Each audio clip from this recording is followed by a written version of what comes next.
4월 2일 아침 송은재TV 시작합니다. 윤석열 대통령에 대한 탄핵 심판 선고가 이제 이틀 앞으로 다가오면서 여야는 물론이고 모든 국민들이 초긴장 상태입니다. 이 선고가 어느 쪽을 향하느냐에 따라서 앞으로 전국이 급변하기 때문입니다. 정당이라는 것이 언제나 여러 가지 가능성을 두고 준비는 합니다. 그러니까 탄핵 인용이냐 기각이냐를 놓고 대비는 합니다. 하지만 국민의힘은 탄핵 기각이 될 것이다 라는 쪽에 무게를 싣고 있고, 이 탄핵 선고 기일이 정해진 것을 환영하는 분위기입니다. 승복을 하자라는 분위기입니다. 이게 윤 대통령이 직무에 복귀해서 윤 대통령 자신이 약속한 것처럼 헌법 개정을 하고, 또 만약 필요하다면 임기 단축을 해서 나오고 있는 이야기는 내년 6월에 지방선거와 대통령 선거를 함께 치른다. 또 가능하다면, 굉장히 가능성이 떨어지긴 합니다. 그런데 국회의원 총사퇴를 하고 총선까지 같이 치를 수가 있느냐 라는 것들이 논의가 되고 있습니다. 만약에 그럴 리는 없지만 탄핵 인용이 된다면 6월 3일 조기 대선이 열리게 될 것이다. 국민의힘도 준비를 하겠지만 지금으로서는 이재명 출마를 막을 방법이 없다. 뾰족한. 그러니까 대법원에서도 빨리 선거법 위반 이 선고를 서두르게 될 테고, 이제 위증교사 이 재판도 6월 말에는, 빠르면 6월에는 결론이 나올 것이다. 그런데 그것은 2심이다 라는 것입니다. 1심의 재판 결과가 뒤집어지더라도 이재명이, 저렇게 범죄자 이재명이, 이 구속이 되어야 될 이재명이 대통령 선거에 출마하는 것을 현실적으로 막기가 쉽지 않다. 또 민주당을 비롯해서 이재명으로 몰려있는 저 지지층이 이 탄핵 인용이 내려지게 되면 더 큰 세력을 불려가게 될 것이다 라는 것이 국민의힘의 걱정입니다. 민주당은 국민의힘보다 훨씬 초조합니다. 이 탄핵 선고가 있게 되면, 만약 기각이 되면 불복하자, 탄핵 선고에 대해서 저항해야 한다, 이런 목소리도 터져 나오고 있고 굉장히 초조한 분위기입니다. 민주당이 이렇게 초조해하면서도 탄핵 선고에서 인용이 나오게 되면 이제 이재명 대통령이 확실해지는 것이다 라는 이런 기대도 갖고는 있습니다. 국민의힘은 이게 만장일치가 되지 못할 것이다. 의견이 엇갈릴 것이다.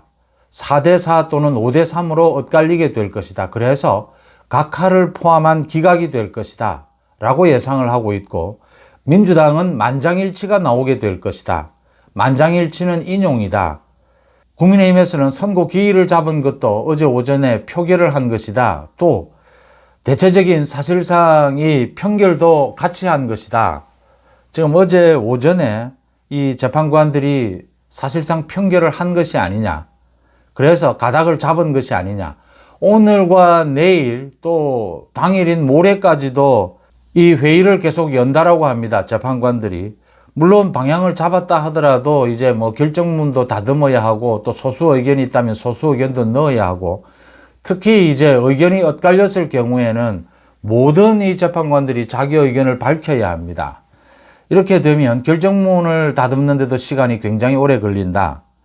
그래서 어제 오전에 선고 기일을 잡는 것, 평결을 한 것이 아니냐라는 쪽에 무게가 실리고 있습니다. 지금 국민의힘이 예측하는 것과 민주당이 예측하는 것, 이 두 가지를 놓고 많은 법조인들의 의견을 들어보면 국민의힘 쪽이 조금 더 설득력이 있다. 가능성이 훨씬 높다. 그러니까 윤 대통령에 대해서는 탄핵, 이 각하를 포함한 기각이 될 것이다. 재판관들의 의견이 나뉘게 될 것이다. 4대4, 5대3, 4대4로 나뉘게 될 것이다. 그쪽으로 보는 것이 지금 전체적인 헌법재판소의 그동안 재판관들의 회의 분위기 전체를 종합할 때 그게 훨씬 설득력이 있고 합리적이지 않느냐. 그 이유는 지금 헌법재판관들이 사사건건 그동안 의견 대립을 벌여왔고, 지금 윤석열 대통령에 대해서 이 비상계엄에 대해서, 이 비상계엄을 윤 대통령은 민주당의 국정마비에 대해서 어쩔 수 없이 비상계엄을 선포한 것이다. 정당한 대통령의 권한 행사였다라고 이야기하고 있고, 지금 국회 측, 그러니까 민주당 측입니다. 국회 측에서는 이 비상계엄은 위헌이다 라는 주장을 계속하고 이렇게 부딪혀 있습니다.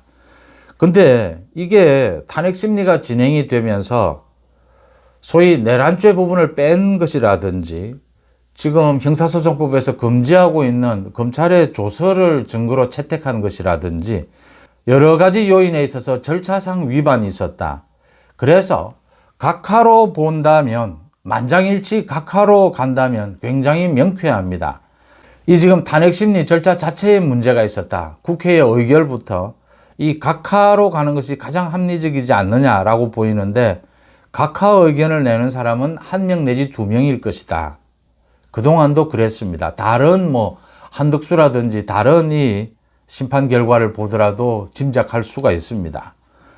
그렇다면 이제 기각인데, 이게 윤 대통령의 비상계엄이 대통령의 권한 내에서 이루어진 것이냐, 아니면 이게 직권남용이 좀 있었느냐, 위헌 요인이 좀 있었느냐, 있었다 하더라도 이게 중대성이 있느냐, 그러니까 현직 대통령에 대해서 파면해야 될 정도의 중대성이 있느냐 라는 부분에 있어서 갈리게 될 것이다. 한덕수 직무 복귀가 되면서 이 탄핵 선고를 하면서 기각을 선고하면서 이 4등분이 됐습니다. 8명이 4종류로 나뉘었습니다. 이번에도 이렇게 나뉘게 되지 않겠느냐. 각하를 포함한 기각, 이 기각 쪽에는 윤 대통령에 대한 비상계엄이 이게 위법성이 있다 하더라도 중대하지는 않다. 그래서 기각이다라고 결정을 하는 재판관도 있을 것이다 라는 점입니다. 법조인들이 예측하는 것이 그렇게 된다면 이게 4대4로 나뉘게 돼서 윤 대통령에 대해서 탄핵, 기각이 될 가능성이 매우 높다. 지금 이렇게 보고 있습니다. 또 하나 놓치지 말아야 할 것은 윤 대통령이 직무에 복귀했을 경우에 국정 안정이 될 것이냐. 지금 어느 쪽이든 상당한 반발은 불가피합니다. 민주당은 아예 대놓고 지금 폭동을 이야기하고 있습니다. 국정 안정이 될 것이냐.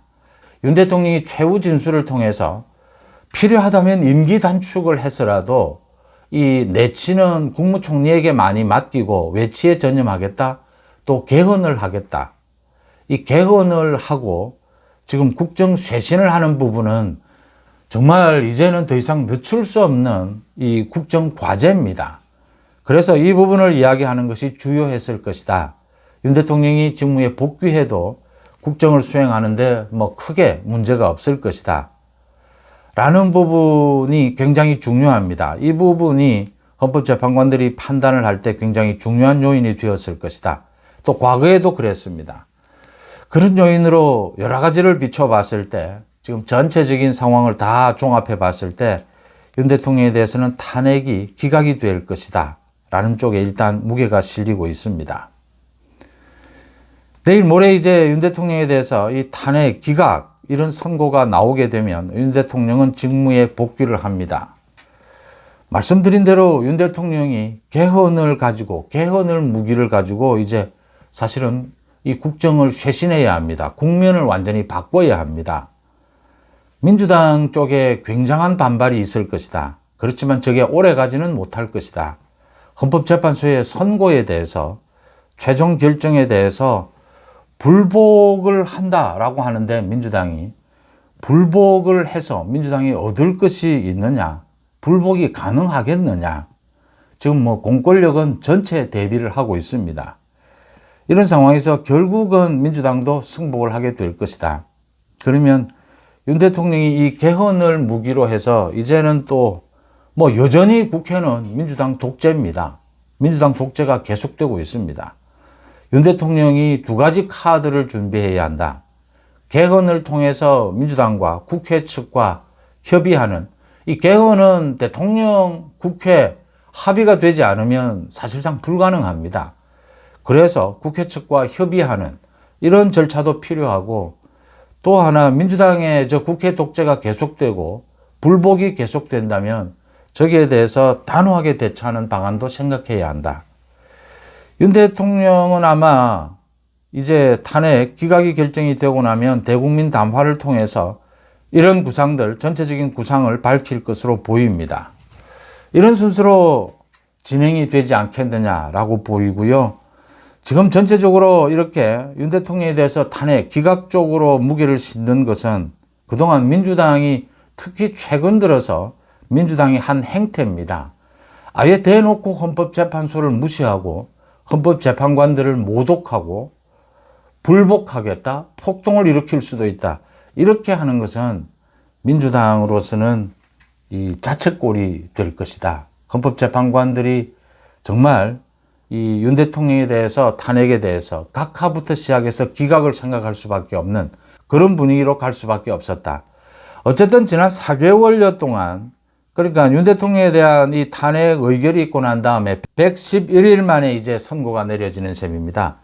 지난 4개월여 동안 윤 대통령에 대해서 비상계엄이 있고 이 탄핵이 있고 난 다음에 지난 4개월여 동안 이재명과 민주당이 한 행태, 또 국회에서 정청래가 한 행태, 또 헌법재판소의 문형배가 한 행태, 이걸 종합해 보면 거의 자책골의 연속이었다라고 하는 것입니다.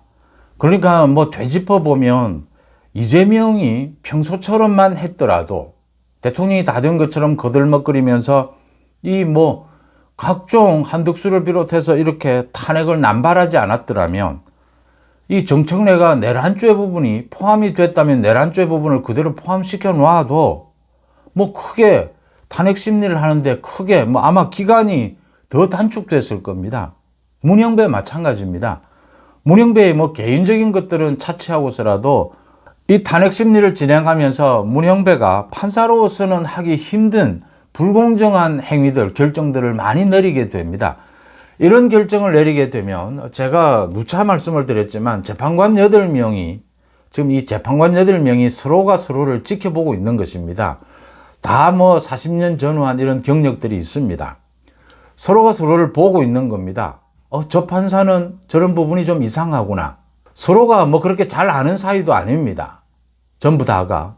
그래서 서로가 서로를 지켜보면서 지난 4개월 동안 이 재판관들이 굉장히 놀라는 부분들이 많았을 것이다. 서로가 의견을 일치할 수 없는 그런 일들이 생겼다. 그래서 선고 기일이 이유도 없이 미뤄진 것이고 문형배가 미룬 겁니다. 의견 일치가 안 되니까, 인용적으로 일치가 안 되니까. 그래서 미루고 있다가 어제 오전에는 이제 선고 기일을 정하는 부분도 편결을 했다. 그러면서 탄핵 심판 이 방향에 대해서도 편결을 했다. 물론 뭐 오늘과 내일 모레 뭐 바뀔 수도 있습니다. 그런데 큰 가닥은 바뀌지는 않을 것이다. 지금 결정문을 준비하는데도 이렇게 의견들이 엇갈리게 되면 결정문 준비하는데도 시간이 많이 걸린다. 그런 점에서 큰 가닥은 잡히지 않았느냐 이렇게 보입니다. 송재TV 마칩니다. 고맙습니다.